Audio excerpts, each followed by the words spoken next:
al versículo 8.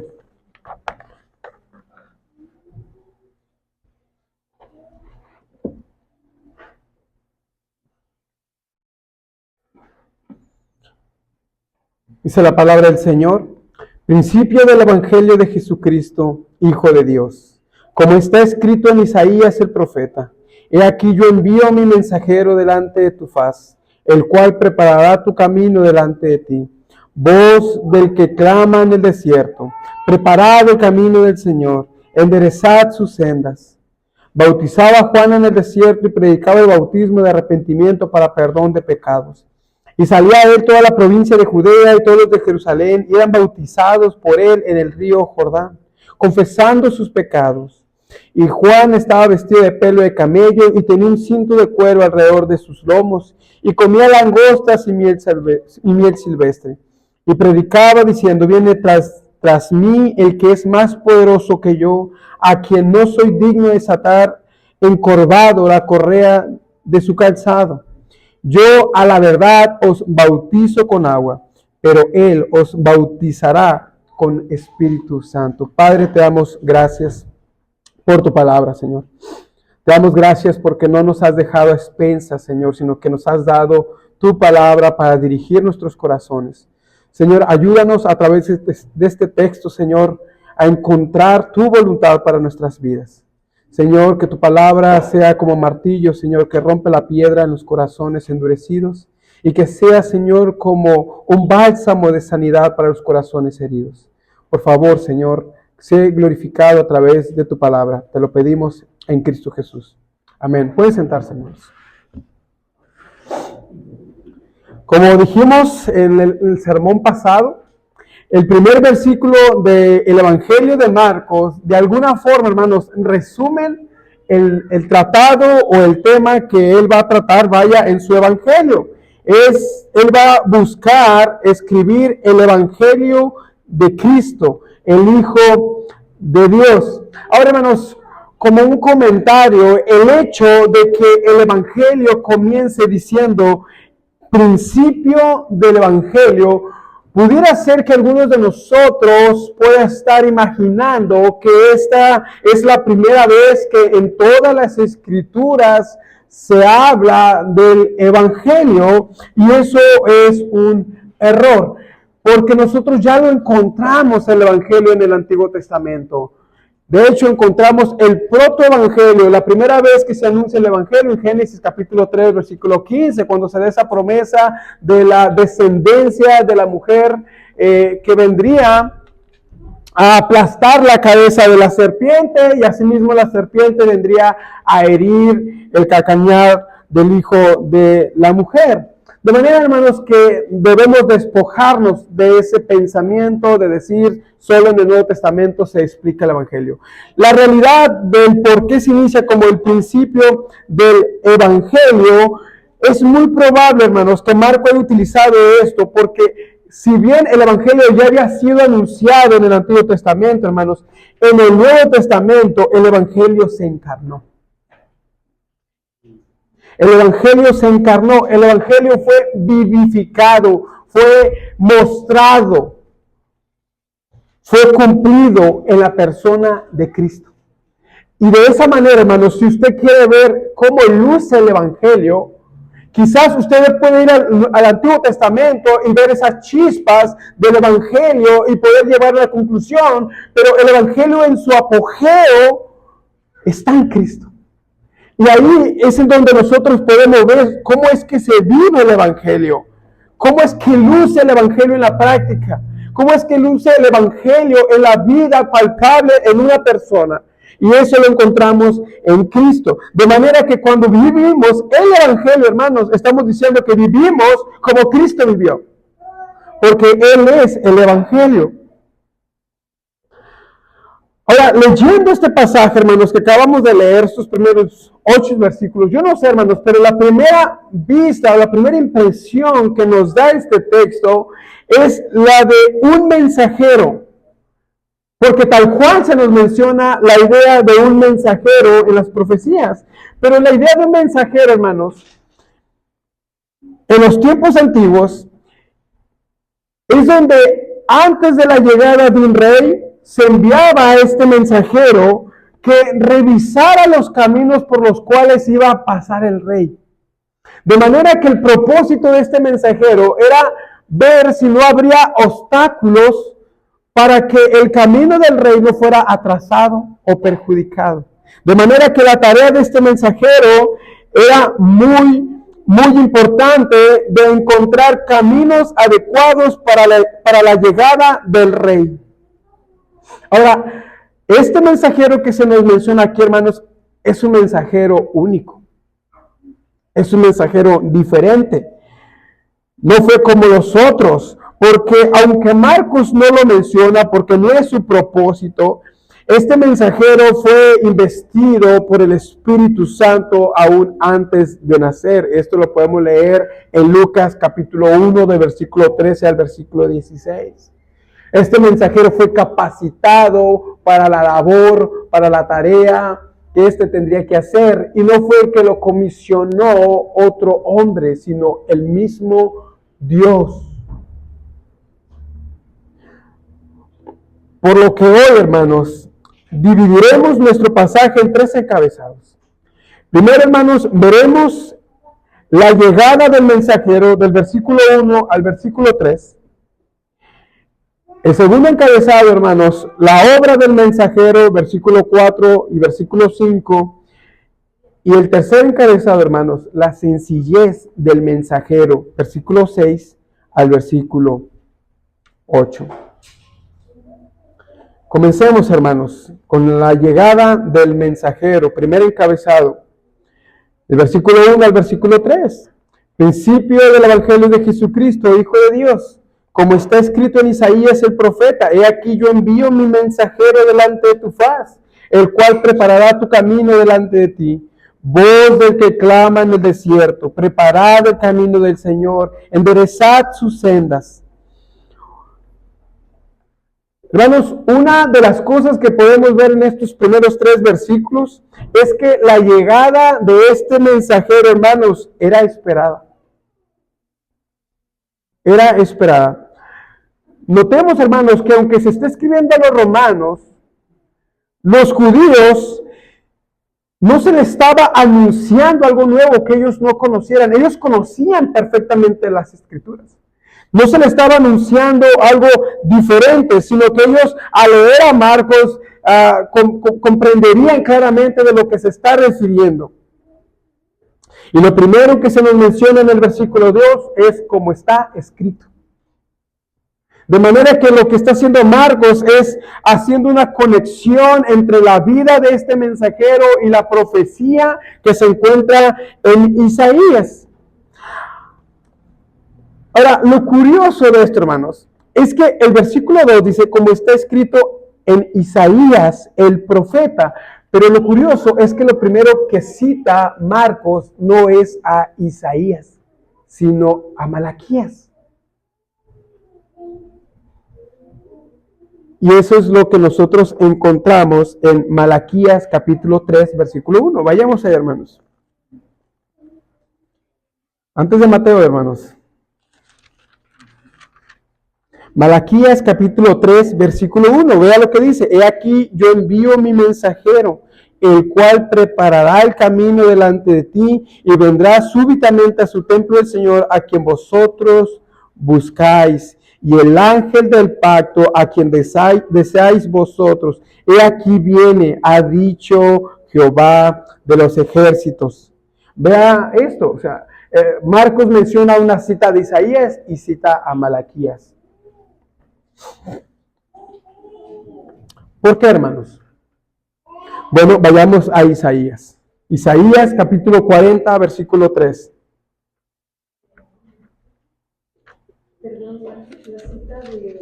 Malaquías capítulo 3, versículo 1. Y ahorita vamos a Isaías capítulo 40, versículo 3. Voz que clama en el desierto: preparad camino a Jehová, enderezad calzada en la soledad a nuestro Dios.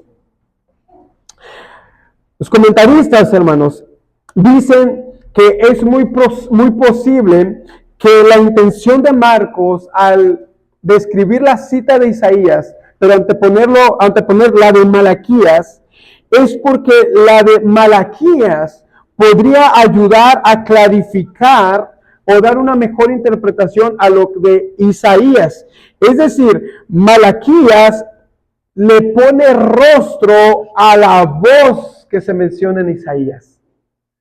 Es decir, no es una voz abstracta que sale del cielo y se escucha simplemente, sino que es un mensajero. Y eso, hermanos, Marcos lo va a usar, esa mezcla de versículos, lo va a usar para aplicarlo al cumplimiento, a lo que veremos a la persona que veremos más adelante. Entonces, lo que hace Marcos es clarificar. Y hermanos, no solamente aquí, hay varios textos donde usted se habla de que está escrito de tal profeta, y usted va a encontrar que se cita a otro junto con ello y se le acredita a ese profeta. De manera, hermanos, que no es un error. No es un error, sino una aclaración, algo que pueda ayudar a los lectores a entender de quién se está hablando. Ahora, Isaías, hermanos, todo Isaías, capítulo 40, está escrito en el contexto de una gran necesidad de una reforma espiritual en el pueblo. Ellos habían sido disciplinados por Dios. Y lo que Isaías está anunciando en el capítulo 40 es que ellos verían la llegada de su aflicción mediante la llegada de su Señor. Y esa llegada de su Señor vendría a ser anunciada por una voz que saldría del desierto. Ahora, ciertamente, hermanos, el desierto es comparado con un tiempo de aflicción, ¿no? Es como estoy en medio de un desierto, no hay esa fuente de agua que me vivifique, me refresque. Y hermanos, ese era el estado del pueblo de Israel. Ellos estaban en medio de un desierto espiritual. Y el anuncio de una voz saliente del desierto para venir y enderezar, dice, y preparar el camino para el Señor. Ahora vean lo que dice el versículo 3, el versículo 4 y versículo 5. Voz de que clama en el desierto, mire, preparad el camino a Jehová, enderezad calzada en la soledad a nuestro Dios. Versículo 4. Todo valle sea alzado y bájese todo monte y collado, y lo torcido se enderece y lo áspero se allane. Y se manifestará la gloria de Jehová, y toda carne juntamente la verá, porque la boca de Jehová lo ha hablado. Esa voz sería el encargado de enderezar y preparar el camino. Joel Vicky, comentando este pasaje, dice que la preparación de ese camino consiste en adecuar el camino, quitando todo obstáculo, los valles, los montes, lo torcido, lo áspero. Todo tendría que quedar como un hermoso camino por el cual Él vendría a preparar el camino para el Mesías. Es decir, Él tendría que ver ese camino, ver esos obstáculos, esos cráteres, esos hoyos, y comenzar a enderezar esos caminos para que la llegada del Mesías fuera sin problema. Y Malaquías 3:1, hermanos, nos aclara y nos dice que esa voz sería un mensajero. Sería un mensajero, y que este mensajero anunciaría al ángel del pacto. Ahora, la palabra ángel, hermanos, para aquellos que puedan pensar que se está hablando de Cristo como alguien menor, como un ángel, la palabra ángel, hermanos, también puede ser traducida como el príncipe. El príncipe del pacto. Ahora, hermanos, si nosotros escuchamos esa terminología del príncipe del pacto, podemos preguntarnos de qué pacto se está refiriendo. Y hermanos, es indudable que tanto Isaías como Malaquías están hablando de la llegada de Cristo mismo. Y el hecho de que se habla del príncipe del pacto es el acto de que Cristo vendría a cumplir y establecer su pacto de gracia. Su pacto de gracia. De manera, hermanos, que este mensajero había sido anunciado por el Señor antes de su llegada.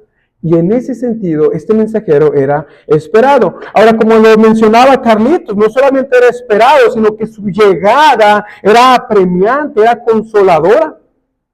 Habían ocurrido desde Malaquías hasta Mateo aproximadamente 400 años. De hecho, esto en la historia son llamados los 400 años de silencio. Y son llamados así, hermanos, porque durante ese tiempo no se conoció un profeta. De hecho, si usted lee Macabeos, hay uno de sus versículos donde dice que desde que cesaron los profetas, hace ese comentario como diciendo, ahorita no hay una voz, no hay profecía. Todo este tiempo, hermanos, no hubo una revelación sobrenatural como Dios lo venía haciendo a través de sus profetas. Ahora, hermanos, que se hable de 400 años de silencio no debe llevarnos a pensar que Dios se tomó un respiro,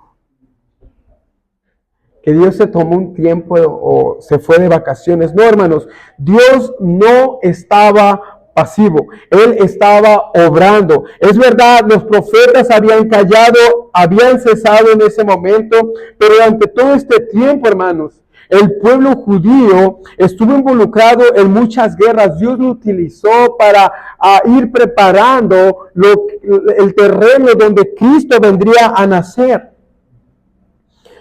El pueblo judío tuvo guerras, tuvo persecución. Aquí surgieron, por ejemplo, hermanos, muchos movimientos que vemos en los evangelios, tales como los fariseos, los saduceos, los celotes.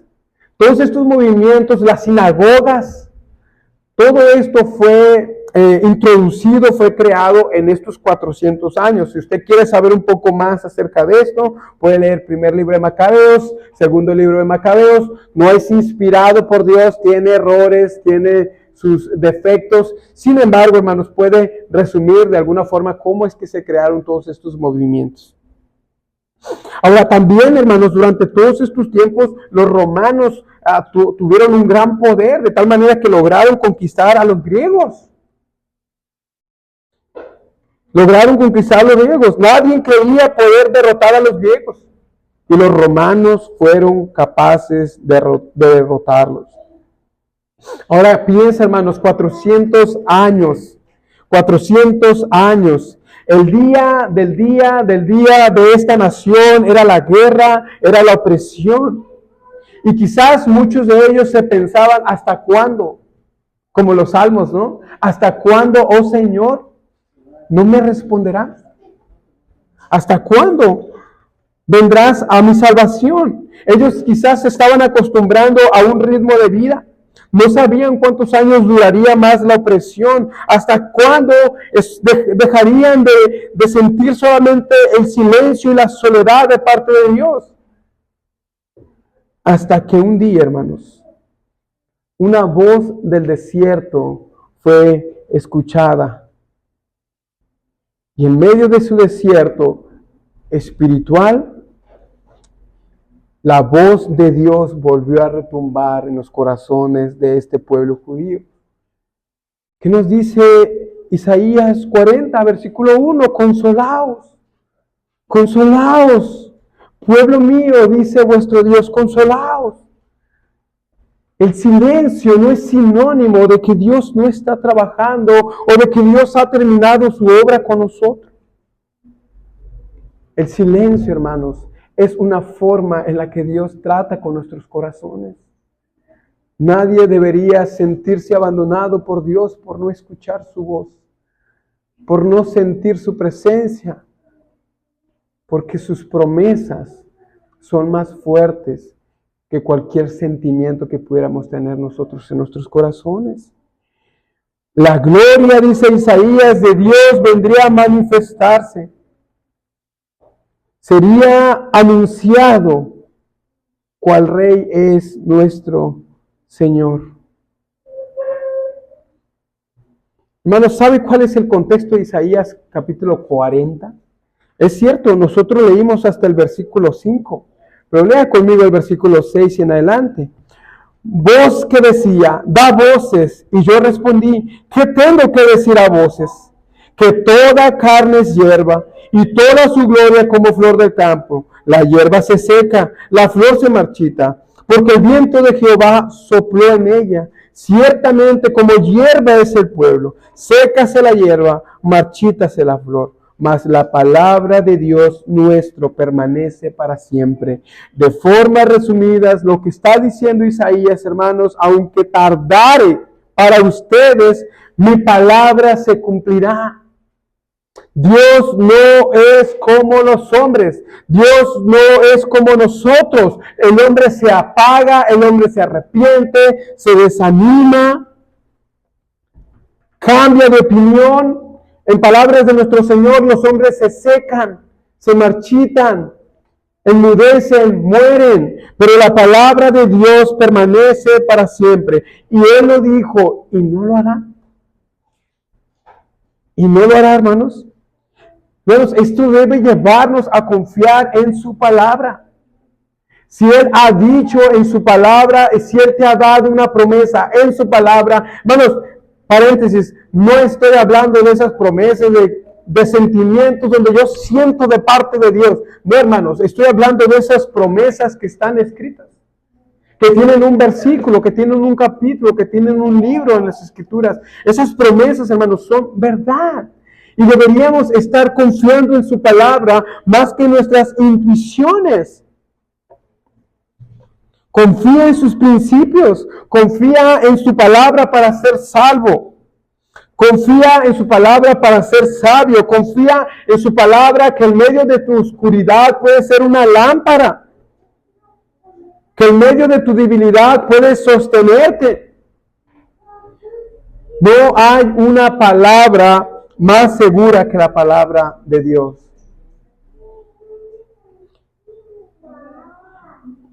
Y esto nos lleva, hermanos, a nuestro segundo encabezado. La obra del mensajero. Versículo 4, hermanos. Bautizaba Juan en el desierto y predicaba el bautismo de arrepentimiento para el perdón de pecados. Y salía a él toda la provincia de Judea y todos los de Jerusalén, y eran bautizados por él en el río Jordán, confesando sus pecados.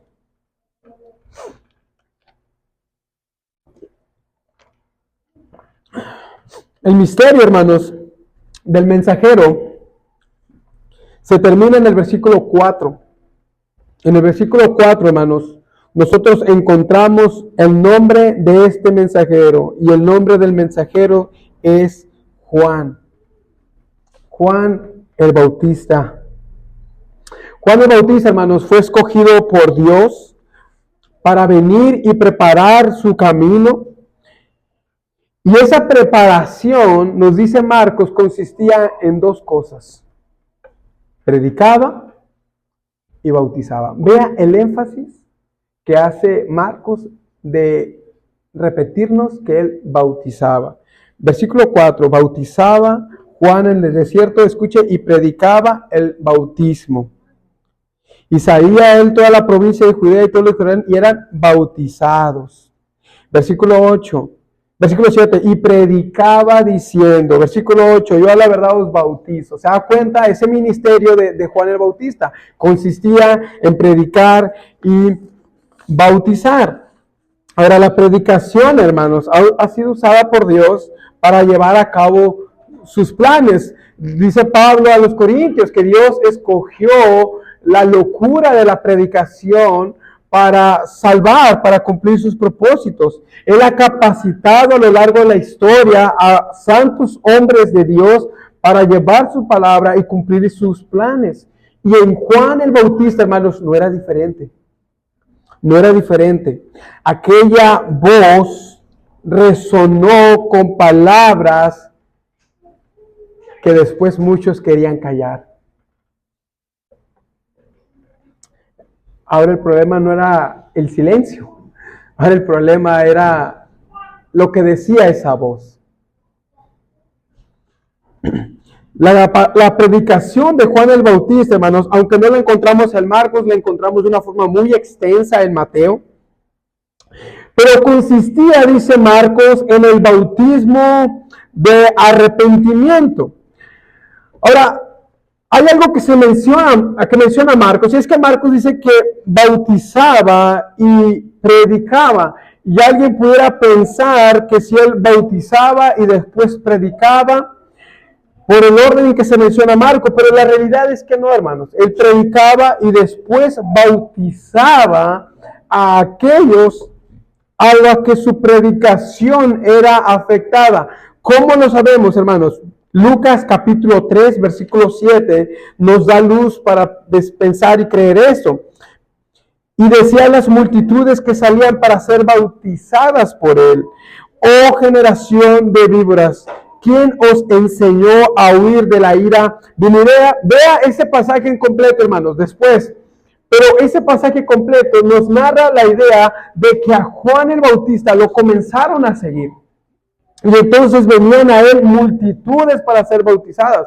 Pero muy probablemente Juan no veía en ellos una obra completa, una sinceridad a acercarse. Y le dicen, no, no es tan fácil como solo venir a bautizarte, sino que dice, hacer frutos dignos de arrepentimiento.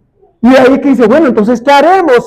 Si no es solo bautizarme, entonces, ¿qué haremos? Si usted va a ver el pasaje completo donde dice, no, ¿qué haremos? Bueno, si ustedes no anden robando y habla acerca de la justicia. Pero el punto, hermanos, es que Juan el Bautista no es que bautizaba y después predicaba, sino que predicaba, y a los que eran afectados por su predicación, en los que él veía alguna obra de gracia en él los bautizaba. ¿Cómo lo sabemos, hermanos? Porque los que se bautizaban lo hacían confesando sus pecados. Confesando sus pecados. De manera, hermanos, que la predicación de Juan el Bautista era un llamado al arrepentimiento. Era un llamado a considerar la ley de Dios y venir a la misericordia de Dios. Si bien, hermanos, Juan el Bautista no tenía todo lo que era el evangelio en su esplendor, él tenía lo suficiente para entender lo que Dios requería de nosotros: arrepentimiento y fe en él. La predicación de Juan el Bautista era una que confrontaba la hipocresía de los fariseos y de los escribas. Una predicación, hermanos, que no era superficial, apuntaba al problema real del hombre y alzaba la majestad de la santidad de Dios. Y, hermanos, Juan el Bautista no fuera popular el día de hoy, porque estamos acostumbrados, o más bien buscamos, una predicación suave. Hermanos, ¿cuántos creyentes no están adormecidos por una predicación dulce, sensible, romántica, donde hasta el tono de voz lo endulzan mientras la melodía, el piano se escucha en el fondo, ¿no? Como para de alguna forma ablandar nuestros corazones y motivar nuestras emociones. No, hermanos, Dios no necesita de eso, hermanos. Hermanos, el ejemplo que tenemos de Juan el Bautista, el ejemplo que tenemos de Cristo, es lo que Proverbios nos dice, que justas son las heridas del amigo. Esa predicación que Dios pide de nosotros es una predicación que abre nuestro corazón. Y para abrir nuestro corazón, hermanos, se necesita hacer una herida. Se necesita hacer una herida para después sanar. Se necesita hacer una herida para después darnos cuenta que le necesitamos, que tenemos la necesidad de un médico. Es lo que Jesús enseñó.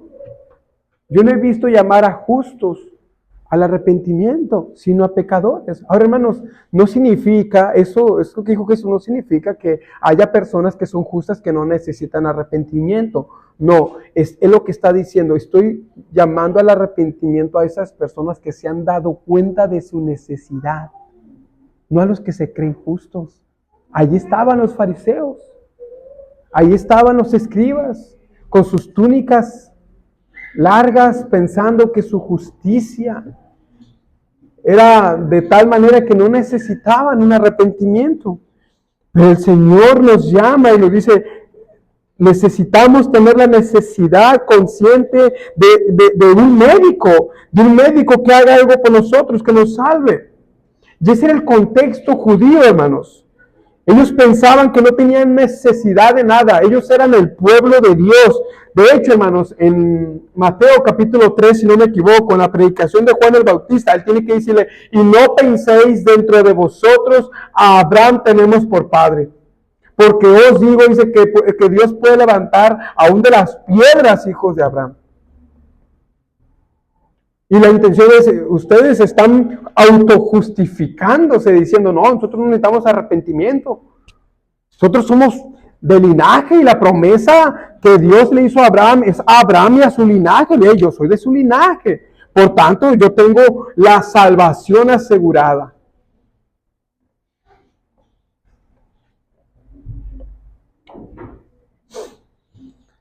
Hermanos, qué buenos somos para autojustificarnos. Confronte a quien quiera y rápidamente va a decir el por qué lo hizo. Somos buenos para autojustificarnos, aún de los peores pecados. Piense en la persona que es infiel a su esposa. ¿Tú me desatendiste? Cualquier pecado, hermanos, el hombre es capaz de cualquier pecado encontrarle una justificación. Y el pueblo de Israel se autojustificaba. Ellos no eran conscientes de su necesidad de arrepentimiento, ni de su conversión. Ellos pensaban, tenemos a Abraham, tenemos esa seguridad. Y usted sabe por qué la gente no viene a Cristo. Porque cree que no le necesita.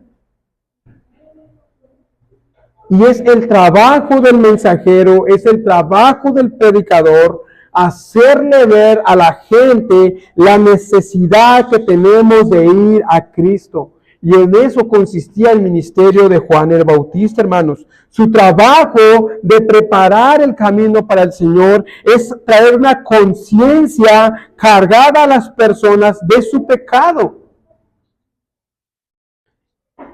Su predicación pronunciaba la violación del pacto del pueblo para con su Dios y la necesidad que ellos tenían de arrepentimiento, mientras que el bautismo le recordaba la necesidad de una mayor gracia, no solamente cubriéndolos de agua, sino de una mayor gracia en sus corazones. De ahí que él dice, yo los bautizo con agua, pero viene uno que él los bautizará con Espíritu Santo.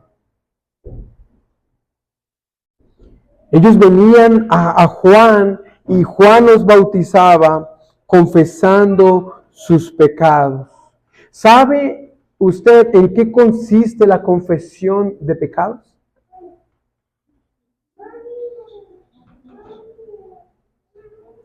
La confesión de pecados es un acuerdo entre Dios y usted, donde tú aceptas lo que Dios dice de ti. Cuando tú confiesas tu pecado, estás diciendo, Señor, es verdad. Tu palabra dice que yo he pecado y que he hecho esto malo por nombre. He mentido, he adulterado, he fornicado, he hecho esto, he pecado contra ti.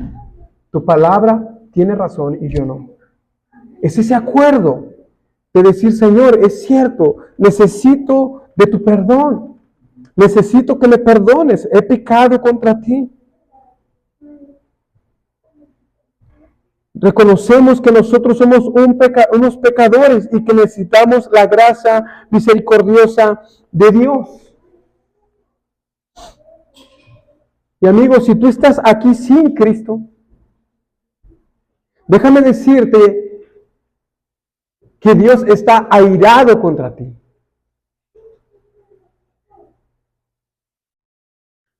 Y no quiero que pienses airado y lo interpretes como si Dios estuviera así, enojado contra ti. No, esa no es la interpretación. Lo que estoy diciendo es que Dios está pidiendo justicia de tu parte. Y Dios está presto para castigarte, para que pagues por tu pecado. A eso se refiere el Salmo cuando se menciona en Salmo 5:5 que Dios está airado con el impío todos los días. Dios está exigiendo justicia y tú le debes infinitamente a Él. Dios está airado contra ti. Has ofendido a Dios. Y aquellos pecados que te parecen tan pequeños delante de tus ojos, para Dios es una ofensa del tamaño de su persona. Es decir, una ofensa infinita. Infinita. Dios está esperando saciar su justicia en ti. Si tú no te arrepientes. Si tú no te arrepientes. Pero la buena noticia para ti es que Dios ha provisto un camino por el cual tú puedes ser salvo de esa ira. Por medio de la vida y la muerte de nuestro Señor Jesucristo, Dios promete el perdón de tus pecados y, como dice el Salmo 103, alejarlos de ti, olvidarse de esos pecados, borrarlos, enviarlos al fondo de la mar y no acordarse nunca de ellos. Él promete el perdón de tus pecados, aun cual crueles hayan sido, Él promete perdonarte. Él promete perdonarte por medio de Cristo si tú vienes a Él y le confiesas tu pecado. Le confiesas que has pecado contra Él, que has violentado su ley. Él promete perdonarte.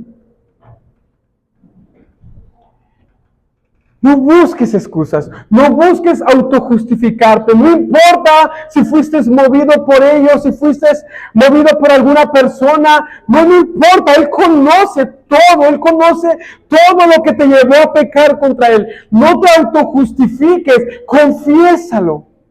Confiesa tu pecado delante de Él. No busques autojustificarte, busca que Cristo te justifique. Busca que Cristo te justifique. Cuando éramos niños y hacíamos una travesura, no una travesura, una maldad, por nombre, nos escondíamos. Pues sabíamos que en cuanto llegara mi mamá nos iba a ir así. No tienes por qué esconderte. Él te puede esconder debajo de su manto de justicia. No necesitas esconderte. Deja que Él te esconda en la roca de su salvación. Ahora, mi hermano, quizás tú estás en Cristo y puedes estarte pensando, bueno, pero yo ya he sido justificado. Yo sé que mis pecados han sido perdonados. Bueno, te repito lo mismo, no te autojustifiques. No niegues tus pecados. No necesitas justificar tus pecados. Hay uno que te justificó. Confiésalos. Trata con ellos. Pídele a Dios que te ayude a tratar con ellos. Pídele a Dios que te limpie. No niegues tus impurezas. No niegues tu mal carácter. No niegues tus malos pensamientos. No niegues tus inclinaciones pecaminosas. No niegues tus luchas sexuales. No los niegues. Allí están. No necesitas autojustificarte. Deja que Cristo te justifique. Si Él ya te ha justificado, entonces confiésalo, expónlos, busca ayuda. Pídele a Dios una mayor comprensión de Él y una mayor comprensión de ti mismo, para que conociéndolo a Él puedas entender la majestad del ser al que violentas cuando tú pecas y conociéndote a ti mismo sepas poner barreras. unas barreras que nos ayuden a aborrecer nuestros pecados como Dios los aborrece. Como Dios los aborrece. De manera, hermanos, que las obras de este mensajero consistían precisamente, hermanos, de esto, hacernos más conscientes de nuestros pecados, hacer consciente al pueblo de Israel de la necesidad de un Salvador, de derribar esas barreras que estaban puestas, esos baches que estaban puestas en el pueblo de Israel, ese orgullo de autojustificación, esa soberbia de su linaje, derribarlos para que el camino fuera más accesible, más preparado para la llegada de nuestro Señor Jesucristo.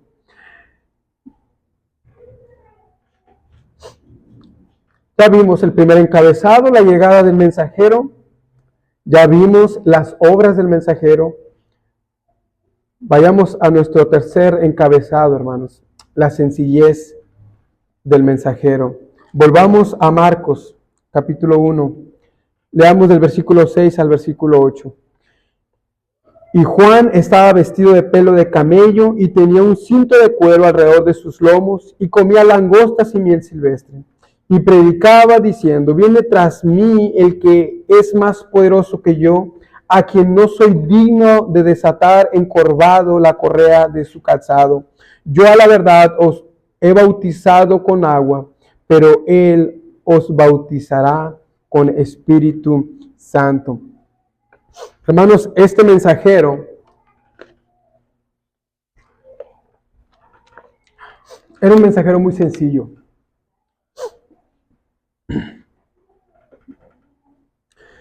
Y eso lo vemos, hermanos, en su vestimenta y en su comida.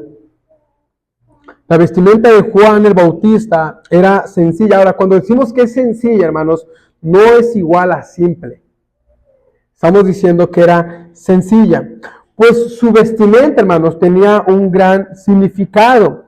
Vea lo que dice el versículo 6, que Juan estaba vestido de pelo de camello. Y también se nos dice que tenía un cinto de cuero. Ahora, vayamos a segundo libro de Reyes, en el capítulo 1, hermanos. En el versículo 8.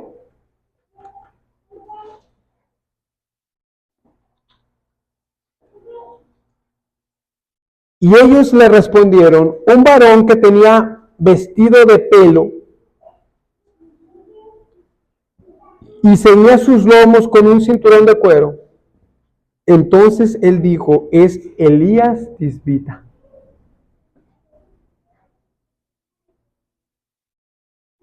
Hermanos, segundo libro de Reyes, nos está diciendo que Elías tenía la misma vestimenta que Juan el Bautista. Ahora, no solo eso, hermanos. ¿Dónde nos dice Reyes que fue arrebatado Elías? Ve ahí el capítulo 2 de Segundo de Reyes, segundo libro de Reyes, capítulo 2, versículo 6. Ahí está adelantito. Y Elías le dijo: te ruego que te dejes aquí, que te quedes aquí, porque Jehová me ha enviado ¿a dónde, hermanos? Al Jordán. Y él le dijo: vive Jehová y vive tu alma, que no te dejaré. Fueron pues ambos. Y fueron al Jordán. Usted más adelante, si continúa, usted se da cuenta que Elías es arrebatado. ¿Dónde está bautizando Juan? En el río Jordán. En el río Jordán. Ahora, no solo eso, hermanos. Vayamos a Malaquías, capítulo 4. ¿Cómo termina, hermanos, el Antiguo Testamento? Con una profecía. Malaquías, capítulo 4, versículo 5. He aquí, yo os envío el profeta Elías, antes que venga el día de Jehová grande y terrible. ¿Se da cuenta?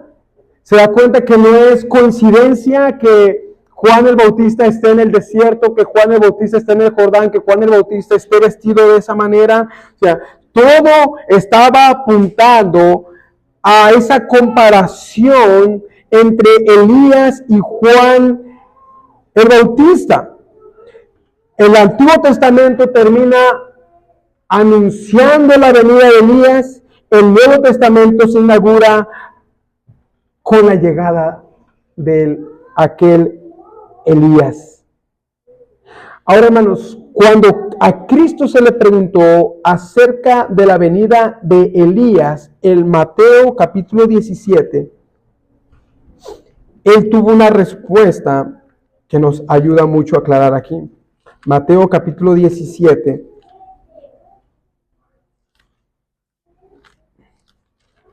Versículo 10 al 13 en la transfiguración. Entonces sus discípulos le preguntaron diciendo, ¿por qué pues dicen los escribas que es necesario que Elías venga primero? Vea lo que le respondió. Respondió Jesús, le dijo, a la verdad Elías viene primero y restaurará todas las cosas. Escuche, mas os digo que Elías ya vino y no le conocieron, sino que hicieron con él todo lo que quisieron. Así también el Hijo del Hombre padecerá de ellos. Versículo 13, entonces los discípulos comprendieron que les hablaba de Juan el Bautista. ¿Se da cuenta? O sea, todo está apuntando al cumplimiento de esta profecía de la llegada de Elías en Juan el Bautista. Juan el Bautista. Ahora, no solamente eso, hermanos, lo mismo podemos decir acerca de la dieta de Juan. La dieta de Juan era sencilla también. Dice que él comía miel silvestre. Para aquellos tiempos, hermanos, la miel era una comida común, muy conocida. Ahora nosotros utilizamos la miel para endulzar o para algún remedio, pero en aquellos tiempos era un alimento como tal, o sea, era una comida como tal. De manera que esta era la comida que Juan el Bautista procuraba. También se nos habla,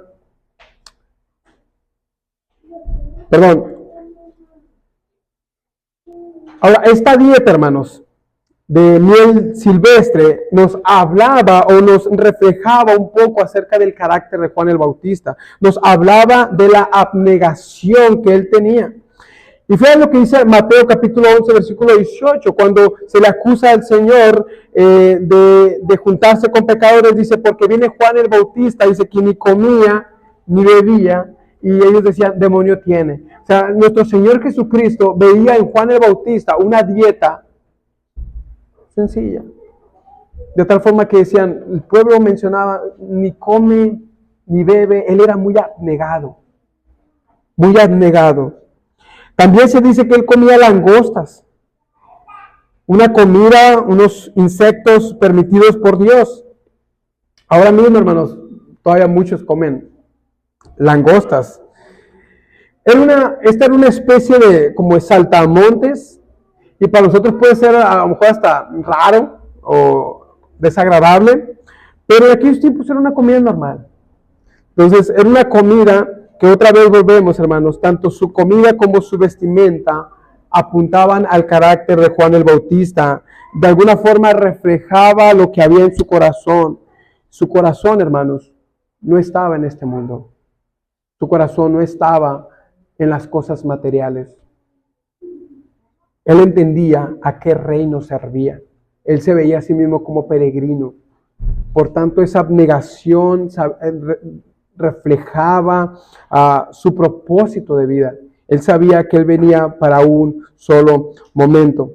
Pero también, hermanos, la sencillez del mensajero la podemos ver en su humildad. Este era un hombre humilde.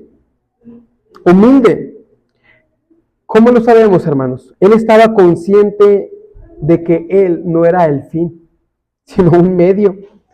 Como decía Carlitos, él solo era la voz. Pero aquel que viene detrás de mí es el Logos de Dios. El Logos de Dios, la palabra de Dios encarnada. Y él veía a Cristo con una mayor gloria que él. Y él señala a Cristo como el más poderoso que yo. Me gusta, hermanos, como William Hendriksen en su comentario comenta acerca de este versículo. Dice, Pero entre Cristo y el Bautista existía una diferencia cualitativa. La diferencia entre lo infinito y lo finito, entre lo eterno y lo temporal, entre la luz verdadera y la reflejada por la luna. Ahora, pudiera ser hasta doloroso que alguien venga y te menosprecie. Puede ser doloroso que alguien te diga, oye, tú no vales tanto como tú piensas. Nos podemos herir, nos podemos sentir ofendidos. Pero aquí, hermanos, no es alguien que le está diciendo a Juan el Bautista, es Juan el Bautista diciendo que detrás de mí viene alguien superior a mí, que es más poderoso que yo.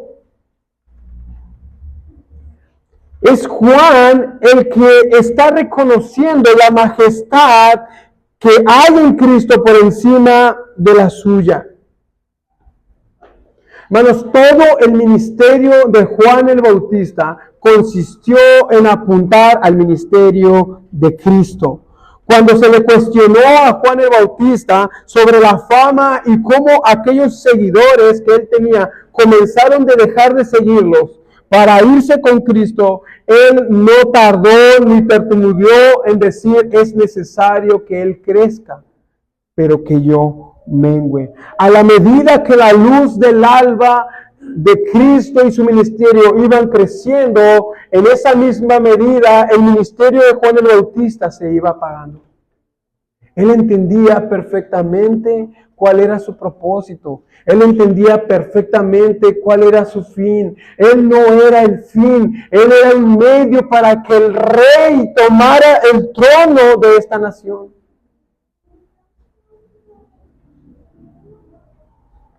Juan el Bautista, hermanos, nos recuerda que a lo más que aspiramos es a siervos. Es a siervos.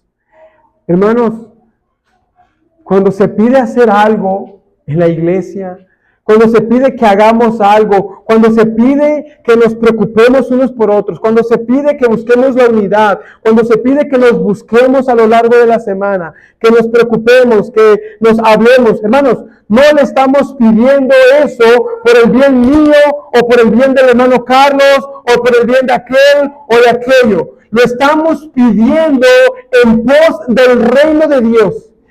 Y si usted no entiende eso, si usted no comprende que cuando hace algo para Dios o algo para los hermanos, lo está haciendo directamente para Dios, todo le va a costar, todo le va a hacer molesto, todo le va a generar un cargo, todo le va a generar recursos y usted va a estar pasivo y usted va a estar tranquilo pensando que usted puede vivir así. Oh, hermano, estoy seguro que si usted recibe una llamada de cualquier rey o cualquier presidente y le pide un favor, estoy seguro, así lo hacemos.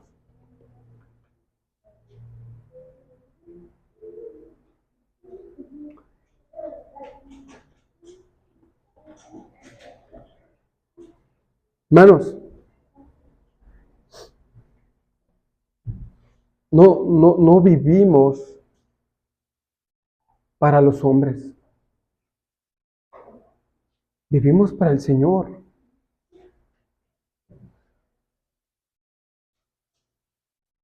Y mientras no entendamos eso, hermanos, nosotros vamos a estar cortos de fruto, cortos de servicio.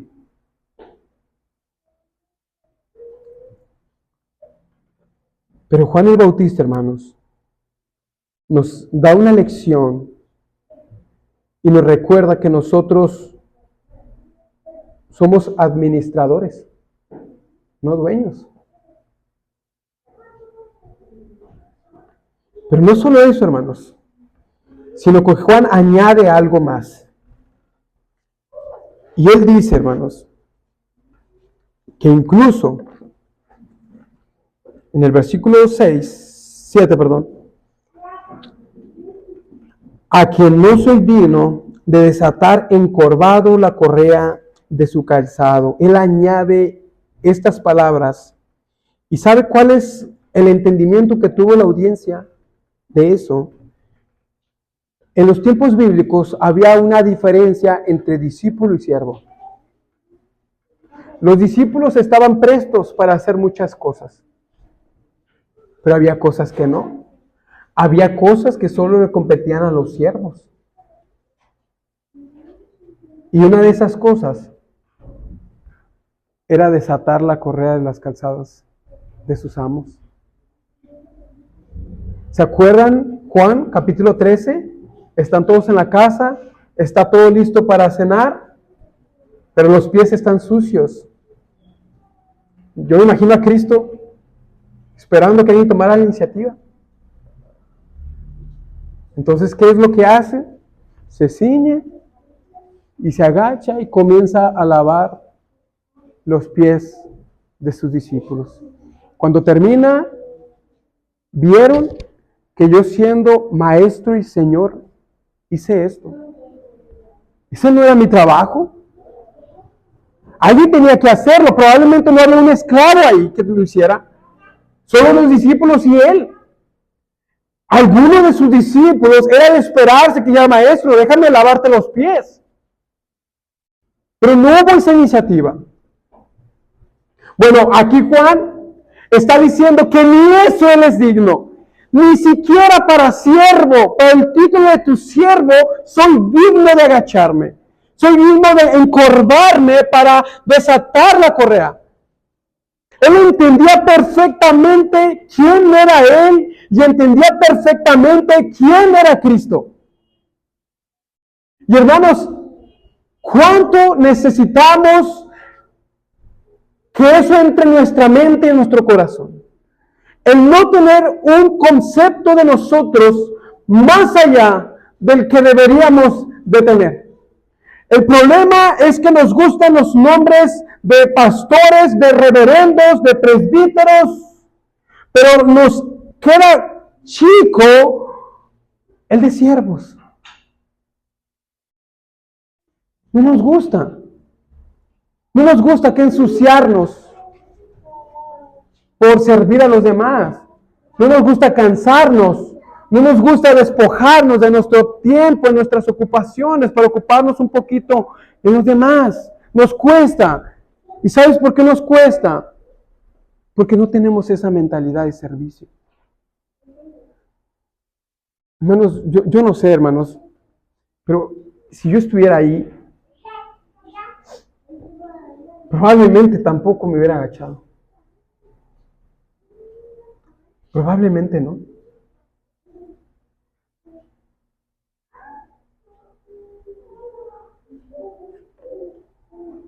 Tenemos una alta estima de nosotros mismos.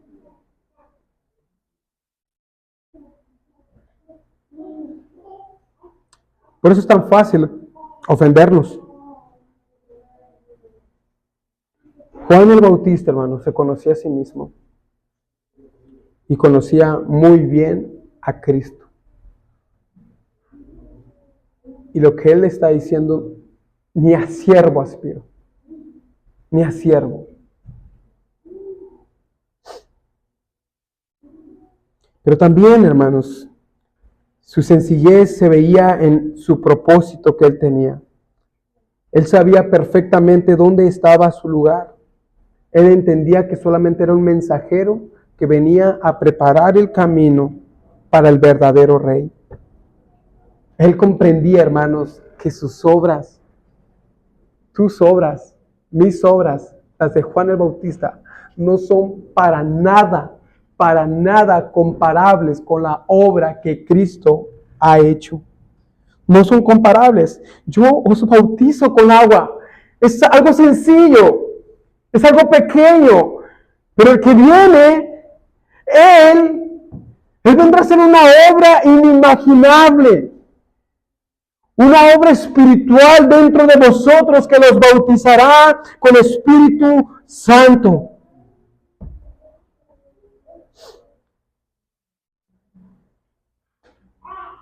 El rey que viene en camino viene con obras superiores a las de Juan el Bautista. Las obras de Juan el Bautista son cortas, limitadas, muchas veces erradas.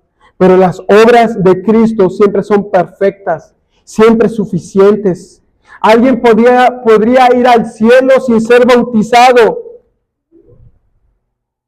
Claro que puede venir al cielo sin ser bautizado.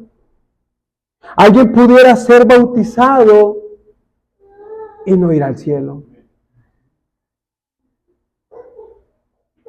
Porque aunque la importancia del bautismo es fuerte y no es un desánimo para los que se desean bautizar,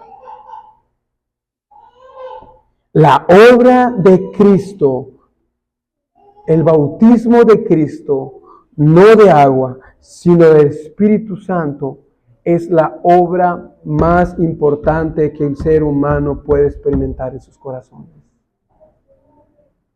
El agua nos cubre externamente, el Espíritu nos llena internamente. Nos llena internamente. Uno es externo, el otro es interno. Oh, hermanos,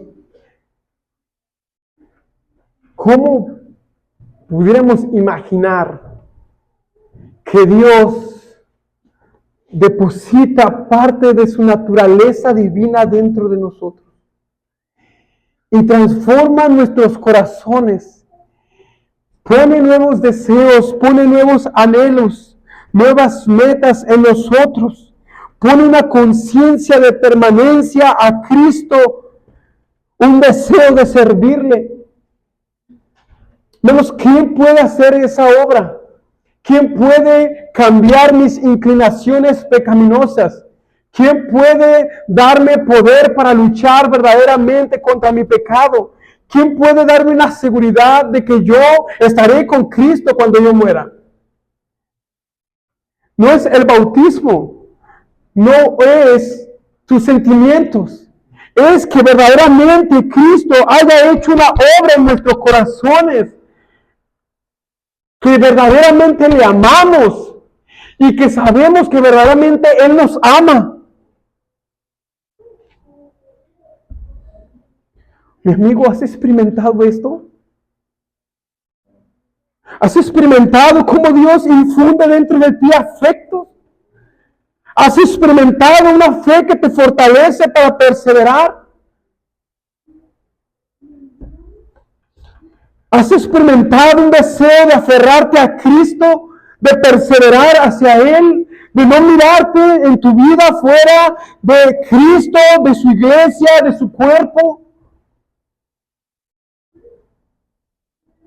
Mi amigo, la seguridad de tu salvación no depende de una fecha en que tú fuiste bautizado en agua.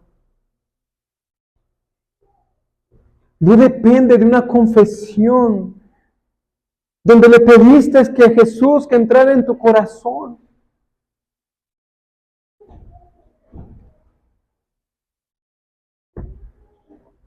Ahí no está tu seguridad. Te pregunto, ¿has experimentado al Espíritu Santo?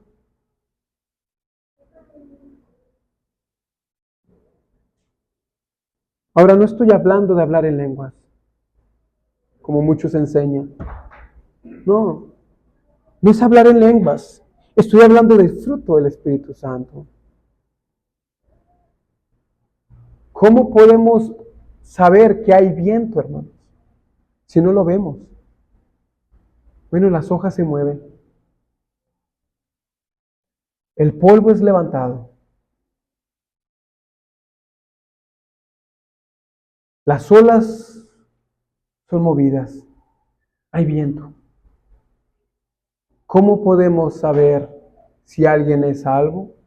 Bueno, su profesión. Pero después de su profesión, su fruto. Yo no vi cuando el Espíritu Santo vino a mí para salvarme. Yo no lo vi. Quizás tú tampoco lo viste.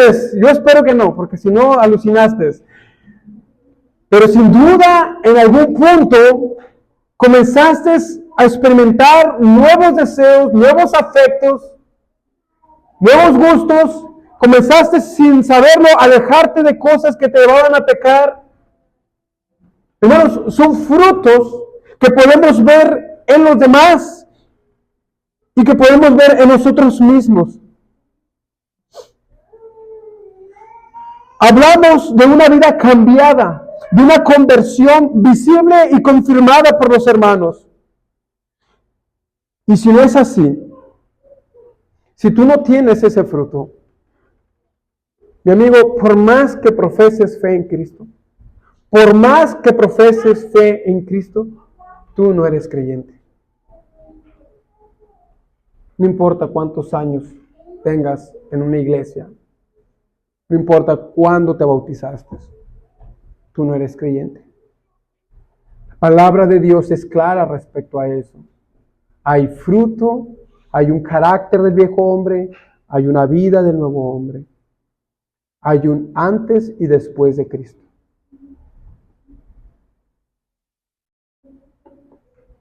Tú puedes mostrar el certificado del bautismo, puedes mostrar la fecha en que fuiste salvo, aparentemente hiciste tu confesión, pero nada de esto te servirá en el día final.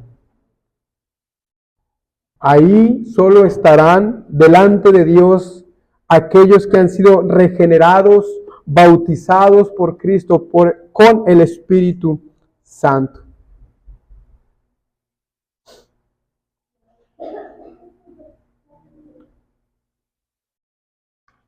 Ahora, si tú llegas a la conclusión de que no eres salvo, de que no eres creyente, si te has estado engañando a ti mismo, no es, entonces me voy. No, al contrario, el Señor hace invitación de ven. Ven verdaderamente a mí. Ven a mí, con todas tus cargas, con todos tus pecados, así como es tu vida, imperfecta, con defectos, con pecados, así. Él ha llamado a pecadores al arrepentimiento, no a justos. No justos.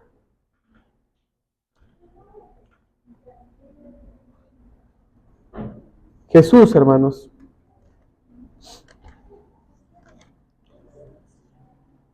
resaltó la grandeza de Juan el Bautista.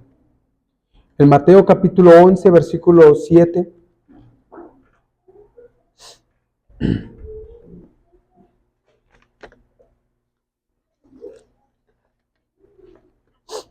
dice, mientras ellos iban, comenzó Jesús a decir de Juan a la gente, ¿qué saliste a ver al desierto? ¿Una caña sacudida por el viento? ¿O qué saliste a ver? ¿A un hombre cubierto de vestiduras delicadas?